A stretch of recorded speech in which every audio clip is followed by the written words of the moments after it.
આ બધા ત્યાં ટોરન્ટો મંદિરની અંદર સમર્પિત છે આખું પરિવાર અને સત્સંગ સાથે ખૂબ સંકળાયેલા અને ત્યાંના કોઠારી સ્વામીનો ખૂબ રાજીપો એમની ઉપર છે. એટલે ત્યાંથી પણ સમાચાર આવ્યા હતા કે તમે ત્યાં આગળ જજો એમ. એટલે બંને સાઈડ બધું સમર્પિત આખું પરિવાર. પરંતુ કોઈ પણ વ્યક્તિ આ લોકમાંથી પરલોકની અંદર સીધાવે તો એની પાછળ ભજન, કથા, વાર્તા, કીર્તન થાય તો એ મૃત આત્માને પણ શાંતિ પ્રાપ્ત થતી હોય છે. અને એમની સાથે આ તમે બધા ઋણ સંબંધ કરીને જોડાયેલા છો એટલે સહેજે સહેજે એક વ્યક્તિની ઉણપ લાગે.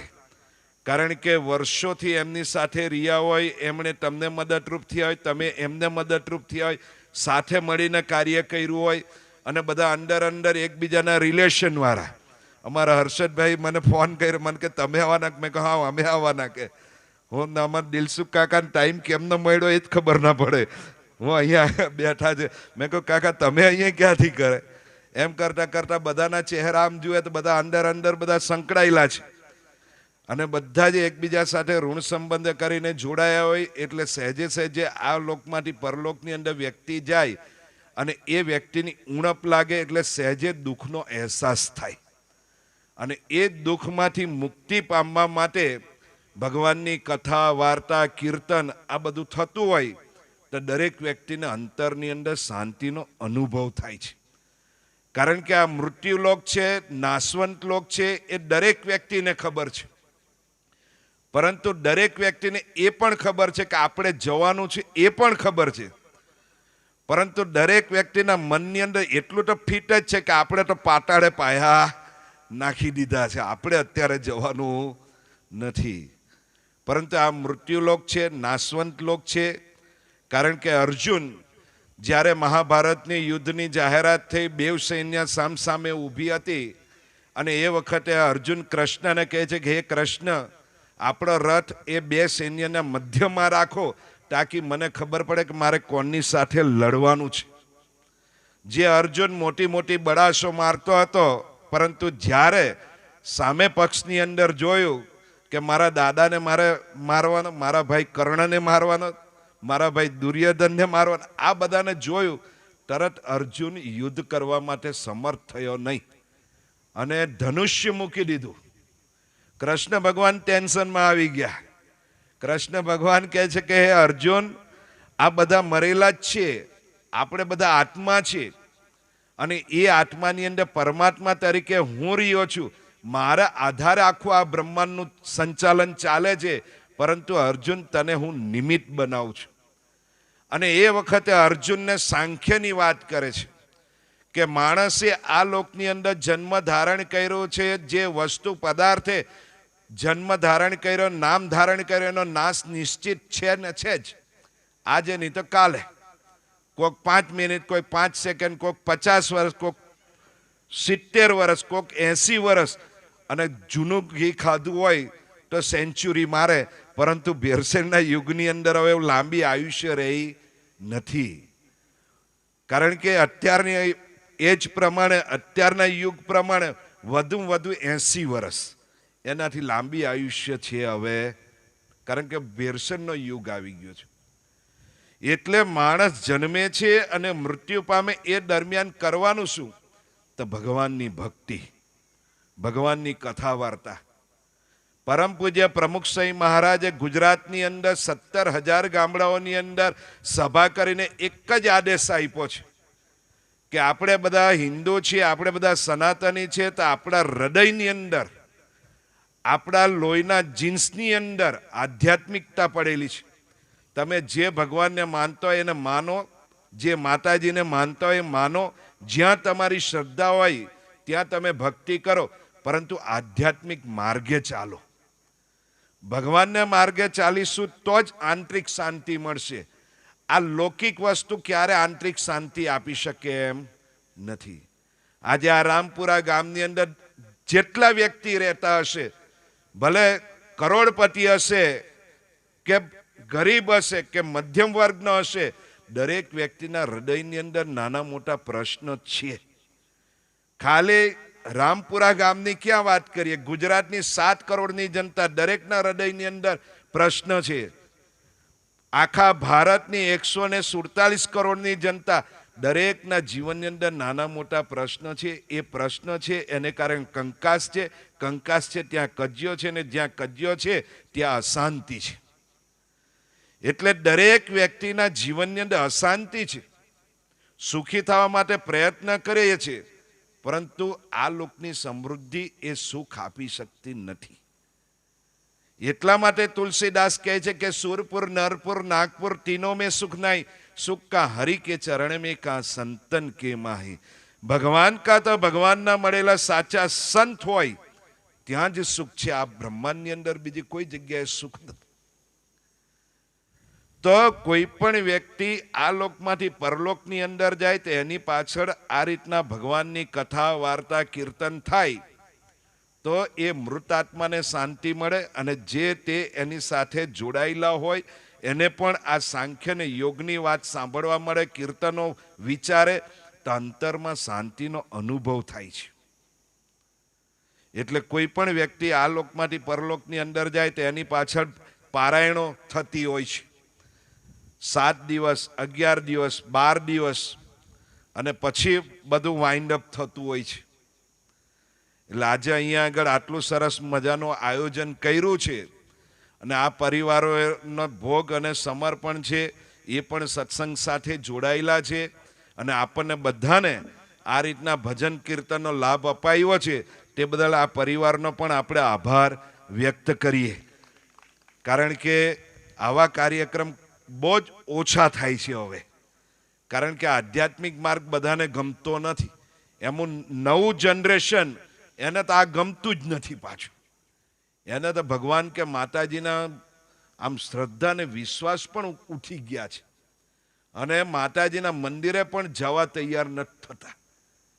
કારણ કે ધીરે ધીરે કરીને આ વેસ્ટર્ન કલ્ચર આવ્યું. એ વેસ્ટર્ન કલ્ચરને કારણે અને આ પિક્ચર ને આ ને બધું જુએ છે એને કારણે એને ધીરે ધીરે કરીને શ્રદ્ધા ને વિશ્વાસ ખૂટતો જાય છે. એને કારણે આપણો સનાતન ધર્મ, આપણો હિન્દુ ધર્મ, આપણને એમ કે હિન્દુ ધર્મ વિકાસ કરી રહ્યો છે, સનાતન ધર્મ વિકાસ કરી રહ્યો છે, લૌકિક રીતના મંદિરોની દ્રષ્ટિએ વિકાસ છે, પરંતુ આંતરિક રીતના વિકાસ નથી.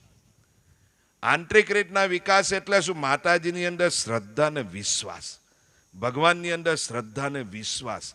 એ શ્રદ્ધા ને વિશ્વાસની અંદર ઉણપ આવે છે. ઉણપ આવે છે એનું કારણ શું? પરમ પૂજ્ય પ્રમુખ સ્વામી મહારાજને એકવાર એક હરિભક્તે પ્રશ્ન લખ્યો હતો કે અમે રામચંદ્ર ભગવાનને માનીએ છીએ. પહેલાં અમને રામચંદ્ર ભગવાનની અંદર ખૂબ શ્રદ્ધા ને ખૂબ વિશ્વાસ હતો, પરંતુ બાપા હવે ધીરે ધીરે કરીને એ શ્રદ્ધા ને વિશ્વાસ ઓછો થયો, ભક્તિની અંદર ઉણપ આવે છે, હવે મંદિરમાં જવાની ઈચ્છા નથી થતી. તો એનું કારણ શું? અને એ વખતે પરમ પૂજ્ય પ્રમુખ સ્વામી મહારાજે લખ્યું હતું કે તમે રામાયણ ગ્રંથ વાંચો અને દિવ્ય દ્રષ્ટિથી વાંચો. મર્યાદા પુરુષોત્તમ રામચંદ્ર ભગવાન ભગવાન પણ છે, અને એક આદર્શ કૌટુંબિક ભાવના પણ એમના જીવનમાંથી આપણને શીખવાડે છે. એમના ચરિત્ર મહિમાથી વાંચશો તો ભગવાન પ્રત્યેની ભક્તિ ઉદય થશે. ક્યારે પ્રમુખ સ્વામી મહારાજે સ્વામિનારાયણ સંપ્રદાયની અંદર જોડાઈ જાઓ એવી ક્યારે વાત નથી કરી. મહંત સ્વામી મહારાજે પણ એવી વાત નથી કરી. ગીતાની અંદર શ્રી કૃષ્ણ ભગવાન સ્થિત પ્રજ્ઞા પુરુષના જે લક્ષણોની વાત કરે છે અર્જુનને, કે અર્જુન સ્થિત પ્રજ્ઞા પુરુષના આદેશ પ્રમાણે જીવન બનાવીએ તો સ્થિત પ્રજ્ઞા પુરુષ અને ભગવાન એક અણુ પણ છેતા નથી, બંને એની સમ્યક નજીકમાં છે. તો સ્થિત પ્રજ્ઞા પુરુષના લક્ષણની વાત કરે છે. તો એવા લક્ષણવાળા મહાપુરુષ હોય એને આ લોકનો કોઈ પણ પ્રકારનો ભેદભાવ હોતો નથી. અને એવા સ્થિત પુરુષ લક્ષણવાળા જે સંત હોય એવા સંતની નજીક જઈએ તો તુલસીદાસ કહે છે કા હરિ કે ચરણ મેં કા સંતન કે માહી. તો એ સંત કેવા હોવા જોઈએ? તો એ સંત કેવા હોવા જોઈએ એના માટે તુલસીદાસ રામાયણની અંદર લખે છે કે નારી નયન સરજ આહી ન લાગા, ગોર ક્રોધ તમ નિષેદન જાગા, લોભ પાસ જેહી ઘર ના બંધાય વો આપ સમાન રઘુરાયા. કે જે મહાપુરુષની અંદર કામ, ક્રોધ, લોભ, મોહ, મદ, મત્સર, આશા, તૃષ્ણા, ઈર્ષા, રાગ, દ્વેષ, અહમ, મમત્વ, મારું તારું, કોઈ પણ પ્રકારના સ્વભાવ દોષ પ્રકૃતિ વાસના ના હોય, વો આપ સમાન રઘુરા. એવા જે સંત હોય એ ભગવાન સમાન સંત કહેવાય. આજે મીરાબાઈ, તુકારામ, ધ્રુવ, પ્રહલાદ, આરુણી, ઉપમન્યુ, નચિકેતા, જલારામ બાપા, પ્રમુખ સ્વામી મહારાજને કેમ આપણે યાદ કરીએ છીએ? સબરીબાઈ થઈ ગયા, એને 21 લાખ વર્ષ થઈ ગયા, પણ તે છતાં સબરીબાઈને યાદ કરીએ છીએ. મીરાબાઈ આજે 5000 વર્ષ થઈ ગયા, તે છતાં મીરાબાઈને આપણે યાદ કરીએ છીએ. અને આજે પ્રમુખ સ્વામી મહારાજને કેમ યાદ કરીએ છીએ? કારણ કે આ મહાપુરુષનું જીવન એવું હતું. એવા જે મહાપુરુષ હોય એના માટે ભાગવતની અંદર વ્યાસ ભગવાન લખે છે એકાદશ સ્કંદની અંદર કે એવા જે પુરુષ હોય એની અંદર 32 લક્ષણો બતાવ્યા છે સાચા સંતના. તો વ્યાસ ભગવાન લખે છે કે એવા જે મહાપુરુષ હોય એની અંદર કામ, ક્રોધ, લોભ, મોહ, મદ, મત્સર, આશા, તૃષ્ણા, ઈર્ષા, રાગ, દ્વેષ, અહમ, મમત્વ, મારું તારું, કોઈ પણ પ્રકારના સ્વભાવ દોષ પ્રકૃતિ વાસના ના હોય એમને અને ભગવાનને અણુ પણ છેતા નથી, એવું વ્યાસ ભગવાન કહે છે. કનક કાંતા સૂત્ર વેષ્ટનમ તાસુ તેસુ વિરક્તેસુ દ્રિભુજ પરમેશ્વર. કે એવા જે મહાપુરુષ હોય એમની અંદર ભગવાન હોય, ભગવાન સમાન સંત. તો પરમ પૂજ્ય પ્રમુખ સ્વામી મહારાજનું જીવન એવું હતું, એમણે ક્યારે કોઈ પણ પ્રકારનો પક્ષપાત કોઈનો નહીં રાખ્યો. પ્રમુખ સ્વામી મહારાજના જીવનની અંદર તમે તપાસ કરશો તો એમણે માતાજીની પણ પ્રતિષ્ઠા કરી છે, શંકર ભગવાનની પણ પ્રતિષ્ઠા કરી છે, જલારામ બાપાની પણ પ્રતિષ્ઠા કરી છે, એમણે ઉમિયા માતાનું મંદિરની પણ ખાતમુહૂર્ત કર્યું છે, એમણે ખોડિયાર માતાનું મંદિરનું પણ ખાતમુહૂર્ત કર્યું છે, એમણે સૂર્યનારાયણ દેવની પણ પ્રતિષ્ઠા કરી છે. બધા દેવી દેવતાઓને એમણે સ્વીકાર્યા છે ને એની પ્રતિષ્ઠા કરી છે. અને બધાની સાથે પરસ્પર પ્રીતિ પ્રસરાવે તે જ ધર્મ, એકબીજા સાથે હેત પ્રેમ કરી અને સમાજનું જબરજસ્ત કામ કરીને ગયા છે. એને કારણે પ્રમુખ સ્વામી મહારાજને યાદ કરીએ છીએ. અમારા ઉમિયા માતા ઊંઝાવાળા પરમ પૂજ્ય પ્રમુખ સ્વામી મહારાજ 1985ની સાલની અંદર ઊંઝા આવ્યા હતા અને એ વખતે બાપાએ કીધું કે આપણે ઉમિયા માતાના મંદિરે દર્શન કરવા માટે જવું છે. અને એ વખતે જ્યાં એ ટ્રસ્ટીઓ એમાં મણિભાઈ મુખ્ય અમારા એ વખતે ચેરમેન હતા, એ મણિભાઈ મને 10 વખત પ્રસંગ કીધો કે અમને એવું હતું કે પ્રમુખ સ્વામી મહારાજ માતાજીની આરતી ના ઉતારે, માતાજીના દર્શન નહીં કરે, આવું અમારા મગજની અંદર હતું. પરંતુ પ્રમુખ સ્વામી મહારાજે ગંજની અંદર LV પટેલ સાહેબને કીધું સમોડાવાળા કે આપણે ઉમિયા માતાનું દર્શન કરવા માટે જવું છે. અને ઉમિયા માતાનું મંદિર આવ્યા, ત્યાં આગળ માતાજીના દર્શન કર્યા, માતાજીની આરતી ઉતારી. આરતી ઉતારી અને બાપાએ આખી આરતી બોલ્યા. અને એ વખતે મણિભાઈ કહે છે કે અમે બધા ટ્રસ્ટીઓ મોઢામાં આંગળા નાખી ગયા અને પછી બાપાને ઓફિસમાં લઈ ગયા અને અમારી જે ભ્રમણા હતી એ તોડી નાખી. પ્રમુખ સ્વામી મહારાજ, પ્રમુખ સ્વામી મહારાજે હિન્દુ હોય, મુસલમાન હોય, શીખ હોય, ઈસાઈ હોય, દરેકને જ્યાં જેની આસ્થા હોય ત્યાં એ ભક્તિ કરે. આ એમનું જીવન સૂત્ર હતું. તો એટલા માટે પ્રમુખ સ્વામી મહારાજને આપણે યાદ કરીએ છીએ. એટલા માટે તુલસીદાસ કહે છે કે આવા જે સંત હોય એ સંતની અંદર ભગવાન રહ્યા હોય અને એમના આદેશ પ્રમાણે જીવન બનાવીએ તો આંતરિક શાંતિ પ્રાપ્ત થતી હોય છે. એ પ્રમુખ સ્વામી મહારાજ કહે છે કે આવા કાર્યક્રમની અંદર ભગવાનની ભક્તિ કરવી, ભગવાનની ભક્તિ કરવાથી અંતરની અંદર શાંતિ થતી હોય છે અને મૃત આત્માને પણ શાંતિ મળતી હોય છે, સ્વજનોને પણ શાંતિ મળતી હોય છે. તો આવા કાર્યક્રમની અંદર સંતોએ પણ જવું અને સાંખ્યની વાતો કરવી. અને એ સાંખ્ય તો બધાને ખબર જ છે કે બધાને આ લોકમાંથી પરલોકની અંદર બધાને જવાનું છે અને છે. કોઈ અહીંયા આગળ રહેવાનો નથી, તમારું મકાન રહેવાનું નથી. અહીંયા આગળ કીર્તનની અંદર ગવાઈ ગયો હશે કે આ કાયામાંથી હંસલોરે ઓચિંતાનો ઉડી જશે. હું દરેકના અંતરાત્માથી પરમાત્મા નીકળી જાય, આત્મા નીકળી જાય પછી આ શરીરની કોઈ કિંમત રહેતી નથી. એટલે માણસ જન્મે છે અને મૃત્યુ પામે, એ દરમિયાન કરવાનું શું? એકલો માર્બલનો બિઝનેસ જ નથી કરવાનો, એકલી ખેતીવાડી જ નથી કરવાની, એકલા રૂપિયા જ કમા નહીં કરવાની, એકલા સ્ટોર કે એકલી આ લોકની જે કંઈ નોકરિયાત માટે સવારથી સાંજ સુધી રૂપિયા માટે આપણે દોડ મૂકીએ છીએ, એ રૂપિયા આપણી સાથે આવવાના નથી. બધું અહીંયા પડી રહેવાનું છે. એના કરતાં પરીક્ષિતની જેમ એક કાર્ય એવું કરી લેવું કે એ કાર્ય કર્યા પછી આ ભવસાગરમાં આવવું પડે નહીં. મોક્ષ પદવી પ્રાપ્ત થઈ જાય, મનુષ્ય જીવન સાર્થક થઈ જાય, એના માટેનું કાર્ય કરવું. તો એ મનુષ્ય જીવન સાર્થક ક્યારે થાય? તો ભગવાનની ભક્તિ કરીએ, માતાજીની ભક્તિ કરીએ, જ્યાં તમારી શ્રદ્ધા હોય ત્યાં ભક્તિ કરીએ તો મનુષ્ય જીવન સાર્થક થઈ જતું હોય છે. અને એ ભક્તિની અંદર માતાજી સાથે જોડાવાનું, ખાલી દીવાબત્તી ને અગરબત્તી પૂરતું નહીં, માતાજીને જોડાવાનું, માતાજી સાથે વાતચીત કરવાની, માતાજીની અંદર વિશ્વાસ બેસવા જોઈએ કે આ મૂર્તિની અંદર માતાજી સાંગો પાંગ છે, ભગવાન સાંગો પાંગ છે, ગણપતિ દાદા સાંગો પાંગ છે. કારણ કે વેદોક્ત મંત્ર દ્વારા પ્રતિષ્ઠિત થયેલી મૂર્તિ, એની અંદર ભગવાન પ્રતિષ્ઠિત થતા હોય છે. એટલા માટે કવિ નાનાલાલ લખે છે કે સ્વામિનારાયણના મંદિરના ગુમ્મટ નીચે જઈને બેસીએ તો અંતરની અંદર આનંદના ફુવારા ઉડે છે, અંતરમાં શાંતિના ફુવારા ઉડે છે. એનું કારણ શું? કારણ કે એની અંદર ભક્તિ સમાયેલી છે અને એ ભક્તિને આધીન ભગવાન રહેતા હોય છે.